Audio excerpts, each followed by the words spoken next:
ఈ సెషన్‌లో శాతవాహన కాలంలో అడ్మినిస్ట్రేషన్ ఎలా ఉండేనో తెలుసుకుందాం. వీళ్ళు మౌర్యన్ రాజుల యొక్క సామంత రాజులు కాబట్టి మౌర్యన్ అడ్మినిస్ట్రేషన్ సిస్టమ్ ని యాజ్ ఇట్ ఈస్ ఫాలో అయ్యారు. అయితే Mauryan administration system decentralised administration అంటే పవర్ అనేది సెంటర్ ఒక చేతిలో కాకుండా చిన్న చిన్న జియోగ్రఫికల్ యూనిట్స్ గా డివైడ్ చేసి డీసెంట్రలైజ్డ్ అడ్మినిస్ట్రేషన్ అన్నమాట. Group of villages together is known as గుల్మి. ఈ గుల్మికి హెడ్ ఎవరు అంటే గుల్మిక. ఇట్లా different smaller parts together made a Kingdom.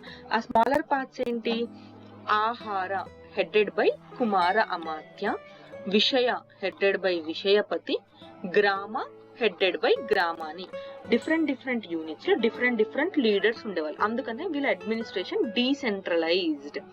వీళ్ళ కాలంలో ఫ్యూడేటరీ కింగ్స్ ని మహారాధ, మహాభోజక అని అనేవారు.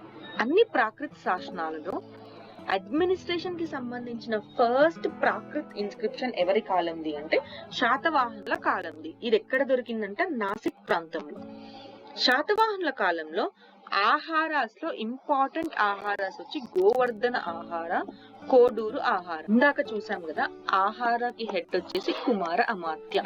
ఇట్లా ఈ ఆహారాస్ లో ఇంపార్టెంట్ ఆహారాస్ ఈ రెండు, గోవర్ధన ఆహార, కోడూరు ఆహార. వీళ్ళ అడ్మినిస్ట్రేషన్ లో యూజ్ చేసే మెథడాలజీస్ అన్ని శాస్త్రాల ప్రకారం మాత్రమే follow అయ్యేవాళ్ళంట.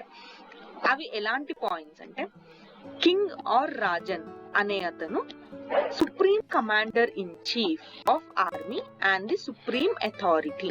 Princess or rajas had their names inscribed on the coins. ఇది ఆల్రెడీ మనం సోర్సెస్ దగ్గర, కాయిన్స్ దగ్గర చూసినాం. రాజులు వాళ్ళ పేర్లు లేదా వాళ్ళ మొహాలని కాయిన్స్ పైన ఇన్స్క్రైబ్ చేసుకునే వాళ్ళు. మహారథీస్ కి కూడా విలేజెస్ ని దానంగా ఇచ్చే పవర్ ఉండేదంట. అట్లాగే వీళ్ళు కూడా రూలింగ్ ఫ్యామిలీతో, అంటే ది మెయిన్ కింగ్స్ ఫ్యామిలీ ఉంటది కదా, ఆ ఫ్యామిలీతో మ్యారిటల్ రిలేషన్షిప్స్ పెట్టుకునే వాళ్ళంట. మహాసేనాపతి అంటే చీఫ్ ఆఫ్ ఆర్మీ, మహాతలవార అంటే commander general of army. Gautamiputra Satakarni ఇచ్చిన నాసిక్ ఇంకా కర్లే కేవ్ ఇన్స్క్రిప్షన్స్ వీళ్ళ బ్యూరోక్రటిక్ స్ట్రక్చర్ ఆఫ్ అడ్మినిస్ట్రేషన్ గురించి డీటెయిల్స్ చెప్తుంది. వీళ్ళ అడ్మినిస్ట్రేషన్ స్టాఫ్స్ కి డిఫరెంట్ టర్మినాలజీ ఉండేది. ఆ టర్మినాలజీ ఏంటో నెక్స్ట్ టేబుల్ లో చూద్దాం. ఫస్ట్, విశ్వ అమాత్య అంటే ప్రైమ్ మినిస్టర్, మహా అమాత్య అంటే ఫైనాన్స్ మినిస్టర్, రాజ అమాత్య అంటే కింగ్ ఇచ్చే రాయల్ ఆర్డర్స్ ని ఇంప్లిమెంట్ చేసే అతను, మహా తారక అంటే కింగ్ ని కాపాడే బాడీ గార్డ్, మహా తలవార అంటే కమాండర్ జనరల్ ఆఫ్ ఆర్మీ, మహారథి అంటే ప్రావిన్షియల్ లెవెల్లో రూలర్ అంటే the one who governed the province, మహాభోజక అంటే ప్రావిన్షియల్ గవర్నర్, మహామాత్ర అంటే he is a minister appointed for special work like Buddhist monks కి ఇచ్చే గ్రాంట్స్ యొక్క రెస్పాన్సిబిలిటీ తీసుకోవడం. అట్లా ఏదన్నా ఒక స్పెసిఫిక్ వర్క్ కోసం మాత్రమే అపాయింట్ చేయబడ్డవారు మహామాత్ర. మహా అర్యక అంటే లీగల్ అఫైర్స్ ని చూసుకునే వాళ్ళు. మహాసేనాపతి అంటే కమాండర్ ఆఫ్ ది ఆర్మీ. మహాధార్మిక అంటే he looked after education and religious affairs. నిబంధకార అంటే డాక్యుమెంట్స్ ని రిజిస్టర్ చేసే ఎంప్లాయీ. హిరణ్యక లేదా హెరణిక అంటే ట్రెజరర్, రాజ్యానికి వచ్చే ఇన్కమ్ ని డీల్ చేసే అతను. నెక్స్ట్, దూతక అంటే స్పై. బండగారిక అంటే looks after income derived from goods. ఇందాక హెరణిక కూడా looks after income but derived from liquid cash, ఇక్కడ డిరైవ్డ్ ఫ్రమ్ గూడ్స్. డిఫరెన్స్ ఉంది అక్కడ. నెక్స్ట్, ప్రతిహార అంటే సెంట్రీ. సెంట్రీ అంటే ఏంటి? ఇట్లా కాపలాగా ఉండేవాళ్ళు అనమాట. పరిధవార అంటే కింగ్స్ ఇంటర్నల్ సెక్యూరిటీ పైన స్పై చేసేవాళ్ళు. లేఖక అంటే they wrote and preserved king's order. లేఖక అంటే ప్రతిదీ రాసేవాళ్ళు అనమాట. They wrote and preserved the king's orders. Next, దూత అంటే అంబాసిడర్. నెక్స్ట్, గ్రామక అంటే విలేజ్ అఫీషియల్. నెక్స్ట్, రాజుగహక అంటే సర్వేయర్. నెక్స్ట్, అక్షక పథక లేదా నిబంధకార అంటే రాయల్ ఆర్డర్స్ ని రాసేవాళ్ళు ఇంకా రికార్డ్స్ ని మెయింటైన్ చేసేవాళ్ళు. ఆ రాసిన ప్రతి ఒక్క రాయల్ ఆర్డర్ ని రికార్డ్ ఆఫీస్ లో మెయింటైన్ చేసేవాళ్ళు. రికార్డ్ ఆఫీస్ ఏమంటారంటే అక్షక పటాలిక. ఈ అక్షక పటాలికలో హెడ్ అక్షక పటక. నెక్స్ట్ ఎకానమీ చూద్దాం. ఎకానమీ అంటే డిఫరెంట్ సోర్సెస్ ఆఫ్ ఎకానమీ ఉండేది శాతవాహనుల టైంలో. త్రూ ట్రేడ్, త్రూ అగ్రికల్చర్, అట్లా 1 by 1 చూద్దాం. Economy through agriculture. Even today agriculture is the back bone of our Indian economy. It was same during Shatavahana. Agriculture was the backbone of economy during Shatavahana's time also. Shatavahanas were the first kings who started land donations to Brahmanas and Buddhist monks. అయితే ఈ ఇచ్చే land కూడా it was free from taxes and complete rights of the lands were handed over to Brahmins. అంటే ఒక రాజు for suppose బ్రాహ్మణుడికి land ఇచ్చాడనుకో, ఆ land పైన tax pay చేయాల్సిన అవసరం లేదు. ఆ ల్యాండ్ యొక్క అడ్మినిస్ట్రేషన్ ఇంకా ఫైనాన్షియల్ రైట్స్ కూడా కంప్లీట్ బ్రాహ్మణులకు వెళ్ళిపోయేది అనమాట. They completely donated the land. Inscriptions ప్రకారం ల్యాండే కాదు, వీళ్ళు కౌస్ ఇంకా విలేజెస్ ని కూడా దానంగా ఇచ్చేవాళ్ళు. వీళ్ళ కాలంలో అగ్రికల్చర్ ఎంత ఇంపార్టెంట్ మనకు ఎలా తెలుస్తుంది అంటే, అగ్రికల్చర్ టూల్స్ లో అడ్వాన్స్మెంట్ అంటే కొత్త కొత్త అగ్రికల్చరల్ టూల్స్ ని ఇన్వెంట్ చేయడానికి ఉదయంత్రిక అనే ఒక కమిటీ కూడా ఫామ్ అయింది. ఈ కమిటీ యొక్క పని అగ్రికల్చరల్ టూల్స్ ని అడ్వాన్స్ చేయడం మాత్రమే. వీళ్ళ కాలంలో పెరిగిన పంటలు ఎలాంటివి అంటే సబ్జా, onion, ragi, sugar cane, wheat, red gram, castor, black gram, coconut, cotton etcetera. అయితే అన్నిట్లో మెయిన్ కమర్షియల్ క్రాప్ వచ్చేసి కాటన్ వాళ్ళ కాలంలో. కన్హేరి ఇన్స్క్రిప్షన్ ప్రకారం మర్చెంట్స్ ఇంకా కామన్ పీపుల్ కూడా they use to donate lands. అంటే కామన్ పీపుల్ ఎంత రిచ్ ఉంటే ల్యాండ్ డొనేట్ చేస్తారు. Such was the society during the Satavahana time. Merchants, common people కూడా బుద్ధిస్ట్ విహారాస్ కోసం గానీ బుద్ధిస్ట్ మాంగ్స్ కి గానీ ల్యాండ్ డొనేషన్స్ చేసేవాళ్ళు out of their own wish. వీళ్ళ కాలంలో అగ్రికల్చర్ కి ఒక సపరేట్ మినిస్ట్రీ, దానికి ఒక హెడ్ కూడా ఉండేవాడు. అగ్రికల్చర్ మినిస్టర్ ని సితాధ్యక్ష అనేవాళ్ళు. The part of the king in the crop is called దేవమేయ ఆర్ రాజభాగం. అంటే రాజ్యంలో నార్మల్ రైతులు పండించిన పంటలో ఎంతో కొంత 1/6 అట్లా ఒక పార్ట్ రాజు కోసం మాత్రమే, అది రాజుకి అంకితం అన్నమాట. ఆ భాగాన్ని దేవమేయ లేదా రాజభాగం అని అనేవాళ్ళు. ఇందాక ఉదయంత్రిక అనేది చూస్తున్నాం కదా, ఈ ఉదయంత్రిక అనే కమిటీ దేనికోసం ఫామ్ అయింది? అడ్వాన్స్ అగ్రికల్చరల్ టూల్స్ మ్యానుఫ్యాక్చర్ చేయడానికి. మళ్ళీ వీళ్ళు చేసిన కొన్ని టూల్స్ ఏంటి అంటే ఉదగ యంత్రం అంటే it is use to plough the field, అంటే ఒక పావడ లాంటి యంత్రం. గఠి యంత్రం అంటే ఇది ఒక మోటార్ లాగా వాటర్ ని భూమిలో నుంచి అంటే బాయిలో నుంచి సర్ఫేస్ కి తీసుకొచ్చే ఒక మోటార్. నెక్స్ట్ గరిక యంత్రం అంటే కాటన్ లో నుంచి సీడ్స్ ని, పత్తి విత్తనాలని వేరే ఒక యంత్రం. గిరక యంత్రం అంటే వాస్ ఫౌండెడ్ బై రాకాసి లొట్టాయ్ డ్యూరింగ్ వశిష్ఠీ పులమావి టైం. రుద్రమదేవి ఇచ్చిన త్రిపురాంతక ఇన్స్క్రిప్షన్ ఈ రాకాసి లొట్టాయ్ యొక్క డిసెండెంట్స్ గురించి మాట్లాడుతుంది. విలేజెస్ లో ఉన్న బేరన్ ల్యాండ్స్ అంటే ఖాళీగా ఉన్న స్థలాలని ఫార్మర్స్ వంతుల ప్రకారం పెట్టుకొని కల్టివేషన్ చేసేవాళ్ళు అనమాట. It was cultivated by farmers on turn. అయితే ఈ టర్న్స్ ని డిసైడ్ చేసేది ఎవరు అంటే గ్రామాని. హూ ఇస్ గ్రామాని? హెడ్ ఆఫ్ గ్రామ. అయితే ఇట్లా వంతుల ప్రకారం పండించిన పంట పైన వచ్చే ఇన్కమ్ ని రాజుకి పంపించేవాళ్ళు. This kind of free cultivation was విష్టి అంటే వట్టి చాకిరి లాగా చేసేవాళ్ళు అనమాట. ఖాళీగున్న స్థలం పైన పంట పండించి మొత్తం రాజుకి ఇచ్చేవాళ్ళు. దీన్నే తెలుగులో వెట్టి లేదా వెట్టి చాకిరి అని అంటారు అనమాట. అంటే ఫలితం ఆశించకుండా చాకిరి చేస్తున్నారు. దీన్ని ఆ కాలంలో విష్టి అనేవాళ్ళు. వీళ్ళ కాలంలో వూల్ మేకింగ్ సెంటర్ కి ఇంపార్టెంట్ ప్లేస్ వచ్చి Udayan. Next economy from feudalism and taxes చూద్దాం. రాజకంకెట ల్యాండ్ అంటే రాజు యొక్క ల్యాండ్, దీని హెడ్ ఎవరైతారు అప్పుడు? కింగ్. అగ్రహార ల్యాండ్ అంటే రిలీజియస్ ఇన్స్టిట్యూషన్స్ కి, ఇప్పటికీ కూడా బ్రాహ్మణులకి అగ్రహారాలు ఉంటాయి కదా, అట్లా అగ్రహార ల్యాండ్ అంటే బ్రాహ్మణులు లేకపోతే ఏదైనా రిలీజియస్ ఇన్స్టిట్యూషన్స్ కి అంకితంగా ఇచ్చిన ల్యాండ్. అవుట్స్కర్ట్స్ లో ఉన్న ల్యాండ్ కి హెడ్ వచ్చేసి గ్రామ సభ.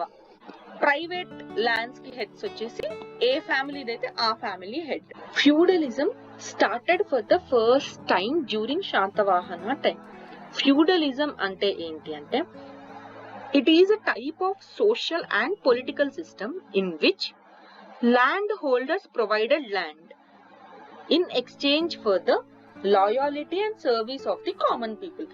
ఇప్పుడు ఒక ఏ అనే పర్సన్ దగ్గర ల్యాండ్ ఉందనుకోండి, he use to give his land holder land ఇచ్చేవాడు రెంట్ కి గానీ టెనెంట్స్ కి గానీ, ఎక్స్చేంజ్ లో వాళ్ళ దగ్గర నుంచి సర్వీస్ లాయాలిటీ తీసుకునేవాళ్ళు. ఇలాంటి సిస్టమ్ శాతవాహన టైంలో స్టార్ట్ అయింది. మొత్తం అగ్రికల్చరల్ ల్యాండ్ లో కింగ్ కుండే ల్యాండ్ ని రాజక్షేత్ర ల్యాండ్ లేదా రాజకంకెట లేదా రాజకంకెట అని అనేవారు. అగ్రికల్చరల్ ల్యాండ్స్ పైన ల్యాండ్ ట్యాక్స్ వచ్చేసి 1/6 ఆఫ్ ది క్రాప్, పండిన పంటలో 1/6% ల్యాండ్ ట్యాక్స్ కట్టాలి. ఈ ల్యాండ్ ట్యాక్స్ కింగ్డమ్ యొక్క రెవెన్యూకి మేజర్ సోర్స్ శాతవాహనుల కాలంలో. దీనిని దేవమేయ, రాజభాగం లేదా భాగా అని అంటారు.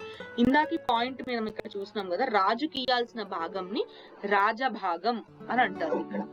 ఇక్కడ రాజుకి ఇయ్యాల్సిన భాగంని దేవమేయ ఆర్ రాజభాగం అని అంటారు. ఈ రాజభాగం ఎంత ఉండేదంట అంటే 1/6 ఉండేది. ఈ taxes were collected in the form of money or grains. డబ్బులే ఇయ్యాలని ఏం లేదు, పండించిన పంట గింజలు అట్లాగే కూడా తీసుకునేవాళ్ళు ట్యాక్స్. వీళ్ళ కాలంలో గౌతమిపుత్ర శతకర్ణి వచ్చి ట్యాక్సెస్ ని ధర్మపూర్వకంగా మాత్రమే తీసుకునేవాడు. అంటే పంట పండితేనే 1/6 తీసుకునేవాడు, అంతేగాని ప్రజల పైన మీరు ఏమైనా అయినా సరే ల్యాండ్ ట్యాక్స్ ఖచ్చితంగా కట్టాలి అనే హార్ష్ రూల్స్ లేకుండే గౌతమిపుత్ర శతకర్ణి కాలంలో. అయితే అగ్రికల్చరల్ ల్యాండ్స్ పైనే కాదు, పోర్ట్స్ పైన, మైన్స్ పైన కూడా ట్యాక్స్ ని విధించేవాళ్ళు. Government had a monopoly on the manufacture of salt. Monopoly అంటే ఏంటి అంటే, గవర్నమెంట్ కి మాత్రమే రైట్ ఉండేది. అంటే ప్రైవేట్ పీపుల్ వెళ్ళి సాల్ట్ మ్యానుఫ్యాక్చర్ చేయడానికి లేదు, గవర్నమెంట్ మాత్రమే చేయాలి. వీళ్ళ కాలంలో ప్రొఫెషనల్ ట్యాక్స్ వచ్చి కారుకారా అనేవాళ్ళు. ఇది ఎవరిపైన విధించేవాళ్ళు అంటే హ్యాండ్లూమ్ వర్కర్స్ ఉంటారు కదా, వాళ్ళపై. వీళ్ళ కాలంలో రోడ్ ట్యాక్స్ ని సుల్కా అనేవారు. వెజిటేబుల్స్ ఇంకా ఫీల్డ్స్ పైన వేసే ట్యాక్స్ ని కారా అనేవారు. పండించే పంటలో 1/10 పార్ట్ని భాగా అనేవారు. ఇండస్ట్రీస్ నుంచి వచ్చే ఎకానమీ చూద్దాం. వీళ్ళ కాలంలో ఫారెన్ ట్రేడ్ ఎక్స్టెన్సివ్ గా జరిగింది అని మనకు తెలుసు. ఈ ఫారెన్ ట్రేడ్ జరిగిన పోర్ట్స్ ఏవి అంటే సుపారా, బ్రోచ్ అండ్ కళ్యాణ్. ఈ 3 పోర్ట్స్ లో నుంచి ఫారెన్ ట్రేడ్ జరిగింది. ప్రొఫెషనల్ అసోసియేషన్స్ కూడా ఆ కాలంలో ఉండేవి. వాటినే శ్రేణి అంటారు. ఈ శ్రేణి యొక్క అధిపతి, president of the shreni is known as shreshthi or shetti. ఈ శ్రేణి అనేవాళ్ళు certain set of rules and regulations ని ఫామ్ చేసుకుని వాటిని ఫాలో అయ్యేవారు. ఈ రూల్స్ అండ్ రెగ్యులేషన్స్ ని శ్రేణి ధర్మ అని అనేవారు. ఒక గ్రూప్ ఆఫ్ ఫార్మర్స్ ని రిప్రజెంట్ చేసే అతనిని గహపతి అని అనేవారు. వీళ్ళ ప్రకారం ఈ శ్రేణీస్ ఏవైతే ఉన్నాయో అవి 18 డిఫరెంట్ టైప్స్ ఆఫ్ శ్రేణీస్ ఉండేవి. శ్రేణీస్ అంటే ప్రొఫెషనల్ అసోసియేషన్స్. ఫర్ సపోజ్ ఇప్పుడు పాట్స్ చేసుకునే వాళ్ళు ఉన్నారు అనుకోండి, వాళ్ళ ప్రొఫెషన్ పాట్స్ చేయడం, సో వాళ్ళు ఒక అసోసియేషన్ గా ఫామ్ అయ్యేవారు. ఇట్లా 18 different associations based on their cost ఉండేది. ఎందుకు, ఆ టైంలో కాస్ట్ ని బేస్ చేసుకునే వాళ్ళ పని ఉండేది. అవేంటంటే హాలకాస్, అంటే రైతుల్ని హాలకాస్ అనేవారు. ఆవుల్ని పాలించే వాళ్ళని గోపాలక అనేవారు. బిజినెస్ చేసే వాళ్ళని సేథి అనేవారు. వీవర్స్ ని కొలికాస్ అనేవారు. ఆయిల్ మిల్లర్స్, ఆయిల్ ని పట్టే వాళ్ళని ఏమనేవాళ్ళు అంటే తీలపిస్తికాస్. బోట్స్మెన్ ని ఉదయంత్రికాస్. ఆర్కిటెక్ట్స్ ని సెలవర్ధకాస్ అనేవాళ్ళు. ఇట్లా వాళ్ళ ప్రొఫెషన్, వాళ్ళ కాస్ట్ ని బేస్ చేసుకొని ఇట్లా 18 డిఫరెంట్ శ్రేణీస్ ఫామ్ అయినాయి. ఈ 18 డిఫరెంట్ శ్రేణీస్ ఇంపార్టెంట్, ఒకసారి చూడండి, నేను క్విక్ గా చదువుతాను. వసకారాస్ అంటే బాస్కెట్స్, బుట్టలు అల్లే వాళ్ళు అనమాట. వీళ్ళని మనం ప్రజెంట్ మేదర్లు అంటాం కదా, ఆ టైంలో వసకారాస్ అనేవాళ్ళు. సర్దవాహనాస్ అంటే ఫారెన్ ట్రేడ్, ఫారెన్ బిజినెస్ చేసేవాళ్ళు. జింజర్లీ ఆయిల్ ఎక్స్ట్రాక్షన్ చేసే వాళ్ళని తీల పిసక అనేవాళ్ళు. తీల పిస్తికాస్ అంటే ఆయిల్ మిల్లర్స్, జింజర్లీ ఆయిల్ ని తీసే వాళ్ళని తీల పిసక అనేవాళ్ళు. కార్పెంటర్స్ ని వదికాస్, బ్రాంజ్ వర్కర్స్ ని కసకారాస్, బ్లాక్ స్మిత్స్ ని కామరాస్, పాటర్ మ్యాన్ ని కులటికాస్, పర్ఫ్యూమ్ మేకర్స్ ని గడికాస్ అనేవాళ్ళు. ఒకసారి 18 శ్రేణి నేమ్స్ వాళ్ళ ప్రొఫెషన్స్ చూడండి. Next trade. వీళ్ళ కాలంలో international as well as domestic trade has taken place. వీళ్ళ కాలంలో ట్రాన్స్పోర్ట్ వచ్చి బుల్లక్ కార్ట్ ద్వారా ఎక్కువ జరిగేది. వీళ్ళ ఫేమస్ ట్రేడ్ సెంటర్స్ వచ్చి Palnadu famous for diamonds, Vinukonda famous for metal industries, Koduru famous for textile. వీళ్ళ కాలంలో important west side see ports, for suppose ఇది ఇండియా అనుకోండి, డెక్కన్ ప్రాంతం అనుకోండి, ఇటు సైడ్ వెస్ట్ సైడ్ ఉండే సీ పోర్ట్స్ ఏవి అంటే కళ్యాణి, బారూకచ్చం, టాలమీ ప్రకారం బారూకచ్చం, కళ్యాణి, సోపారా ఈ మూడు కూడా ఇంపార్టెంట్ వెస్టర్న్ సీ పోర్ట్స్. ఈ బారూకచ్చం అనే సీ పోర్ట్ ని ఎక్కువ సార్లు డిస్కస్ చేసింది పెరిప్లియస్ పుస్తకంలో. ఈస్ట్ సైడ్, ఇందాక వెస్ట్ సైడ్ ఉండే పోర్ట్స్ చూసినాం కదా, అట్లా ఈస్ట్ సైడ్ ఉండే పోర్ట్స్ లో ఇంపార్టెంట్ ఏవి అంటే అల్లోసిగ్నెలు, కంటకసాల, మైసోలియా, మోటుపల్లి, కొరంగి. వీళ్ళ కాలంలో డొమెస్టిక్ ట్రేడ్ ఎట్లుండేనో చూద్దాం. మర్చెంట్స్ అంటే డొమెస్టిక్ లెవెల్లో ట్రేడ్ చేసే వాళ్ళు ఈ శ్రేణులకి అధిపతులైన శ్రేష్ఠి లేదా సేటి నాయకత్వంలో చిన్న చిన్న గిల్స్ ఫామ్ అయ్యేవారు. ఫేమస్ మర్చెంట్ గ్రూప్స్ కి డిఫరెంట్ నేమ్స్ ఉండేవి. అవేంటి అంటే నిభయ, నిగమ, నికై. ఈ డొమెస్టిక్ మర్చెంట్స్ ఒక కామన్ మీటింగ్ కండక్ట్ చేసుకునేవాళ్ళు. దీన్నే గోష్ఠి అనేవాళ్ళు. ఈ మీటింగ్ కి కూడా అధిపతి శక్తి. వీళ్ళ కాలంలో ఫారెన్ ట్రేడ్ చూద్దాం. Merchants who carried out foreign trade were known as సర్తవాహనాస్. వీళ్ళ కాలంలో రోమ్ కి ఇండియాకి మధ్యలో ఫారెన్ ట్రేడ్ జరిగింది అని మాట్లాడిన ఫేమస్ పుస్తకాలు ఏవి అంటే Periplus of Erythrean sea, the guide to geography written by Ptolemy, ఇంకా the natural history written by Pliny. ఈ మూడు పుస్తకాలు ఇండియాకి రోమ్ కి మధ్యలో జరిగిన ట్రేడ్ గురించి మాట్లాడుతున్నాయి. According to Pliny, every year 1,25,00,000 used to come from Roman Empire to India. 1,25,00,000 dinars. Dinars అంటే రోమన్ కరెన్సీ. అంత మనీ రోమ్ నుంచి ఇండియాకి వచ్చేవంట. అంటే అంత ఎక్స్టెన్సివ్ ట్రేడ్ జరిగింది. స్ట్రాబో అనే హిస్టారియన్ రైటింగ్స్ ప్రకారం రోమన్ మధ్యలో జరిగిన ట్రేడ్ ఇన్ఫర్మేషన్ మనకు తెలుస్తుంది. తమిళనాడులో ఉన్న అరికెమెడు అనే సీపోర్ట్ నుంచి ఎక్కువ రోమన్ ట్రేడ్ జరిగేది. ఇక్కడ చాలా గోల్డ్ కాయిన్స్ కూడా దొరికాయి. ఈ అరికెమెడుని రోమన్స్ మార్కెట్ స్ట్రీట్ అని పిలిచేవాళ్ళు. ఎందుకు అంటే అంత ఎక్కువ రోమన్ ట్రేడ్ జరిగేది కాబట్టి అక్కడ. ఈ అరికెమెడు సీపోర్ట్ నుంచి slave women, different kinds of animals, ghee, silk, beetle leaves, sandalwood ఇలాంటివన్నీ రోమ్ దేశానికి ఎక్స్పోర్ట్ అయ్యేవి. శ్రీలంక నుంచి పర్ల్స్, ఇండియాలో నుంచి డైమండ్స్ ని ఎక్కువగా ఎక్స్పోర్ట్ చేసుకునే వాళ్ళు రోమ్. పెరిప్లియస్ పుస్తకం ప్రకారం పెప్పర్ కూడా ఎక్కువ మోతాజులో రోమ్ దేశానికి వెళ్ళిందంట. అయితే ఈ పెప్పర్ అనేది ఎక్కడి నుంచి వెళ్ళింది? ముజూరిస్, కేరళ స్టేట్ లో ఉన్న ముజూరిస్ పోర్ట్ నుంచి వెళ్ళిందంట. ఇండియా ఎక్స్పోర్టే చేసిందా అంటే లేదు, ఇంపోర్ట్ కూడా చేసుకుంది. అయితే ఇండియా ఇంపోర్ట్ చేసుకున్న మెయిన్ థింగ్స్ ఏంటంటే copper, glass articles, cosmetics, silver, ఇంకా ఇంటాక్సికెంట్స్. ఈ రోమ్ ఇండియాకి మధ్యలో ట్రేడ్ లో బిగినింగ్ నుంచి ఇండియా ప్రాఫిటబుల్ ఉండే. ఎందుకు అంటే India was surplus in exports. Import చేసుకునే దానికన్నా ఎక్కువ ఎక్స్పోర్ట్ చేసేది. దానివల్ల ఏమైందంటే రోమన్ గోల్డ్ అంటే రోమన్ కరెన్సీ గానీ రోమ్ వాళ్ళ గోల్డ్ గానీ ఇండియాకి చాలా వచ్చేది. నెక్స్ట్ క్లాస్ లో శాతవాహనుల కాలంలో సోషల్ కండిషన్స్ ఇంకా వేరే టాపిక్స్ చూద్దాం. Until then keep following my YouTube channel.